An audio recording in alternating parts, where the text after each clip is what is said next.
आज राजनंदिनी परिवार तरफ जो आखड़ार शुभारंभ करागला से आमको डाकी राजनंदिनी परिवार आमको कलाकार मान सहित किसी समय बीतेबार सुजोग देथिबारु निश्चित भाव में मुझे धन्यवाद देवी। कला संस्कृतिर माटी भद्रक माटी नाट्याचार्य रघुनाथ पंडा हूँ कि दीनबंधु माटिया हूँ एमाने विगत दिन मानक भद्रक गौरव आनी कला क्षेत्र में अभिनय क्षेत्र में एपरी एक उदाहरण सृष्टि करको आजिकार कलाकार माने से उच्चता को छुआ चेष्टा कर निश्चित भाव में समस्त कलाकार मानक शुभेच्छा जनइबी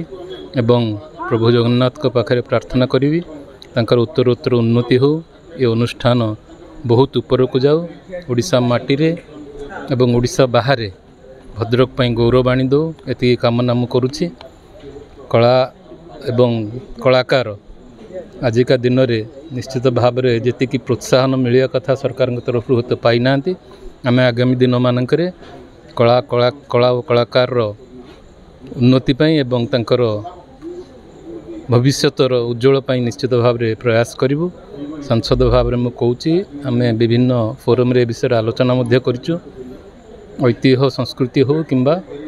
कला को हो किपरि संरक्षण तार करा जाई परिबो समस्त आगरे तार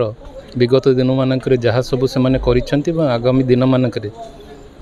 जो कलाकार माने भद्रक माटी में गौरव आने को चेष्टा कर समस्त को निश्चित भाव में मु धन्यवाद जनइबी। विगत दिन जो कलाकार माने गौरव आनी देइछन्ति सेति आम मैंने गर्वित एवं अनुष्ठान निश्चित भाव में आगामी दिन में केवल ओडिशा नुहे ओडिशा बाहर मध्य भद्रक माटी को ओडिशा पाई गौरव आनी दब आशा मु पोषण कर बड़ यात्रा राजनंदिनी परामर्श कौन कहबे जो राजनंदिनी दीर्घ 3 वर्ष धरि चलछि ए वर्ष कोन देखते हैं राजनंदिनी यात्रानुष्ठान आपड़ जिते देखते सुनामधन्य पार्टी अच्छी ओडिशार ता भितर आम कंपिटिशन अच्छे निश्चित आउ सहित आमको दर्शक मैंने तुलना कर भद्रक जिला है यात्रा एंतुड़ीशाला भद्रकर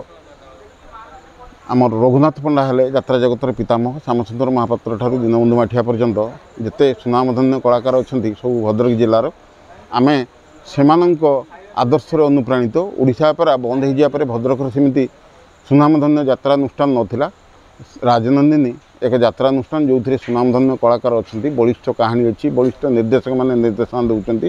उच्चकोटीर कहानी ये निश्चित जनादृत हे ए दिमत हबार ना देखिए 2 वर्ष है जो नाटक थिला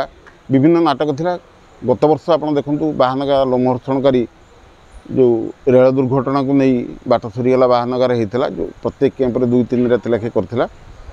आउ से भली बलिष्ठ कहानी को नहीं आमर ए वर्ष आउ 3 गोटी नाटक नहीं पूर्व वर्षर 2 गोटी नाटक आउ बलिष्ठ लेखक जो सुनामधन्य लेखक जीवन जेना नवघन राउल एवं जगन्नाथ मल्लिक परी लेखक विजय दास भली निर्देशक आम सहित अच्छा से निर्देशना दौरान निश्चित 100% आपंकर मनोरंजन ग्यारंटी दूँ।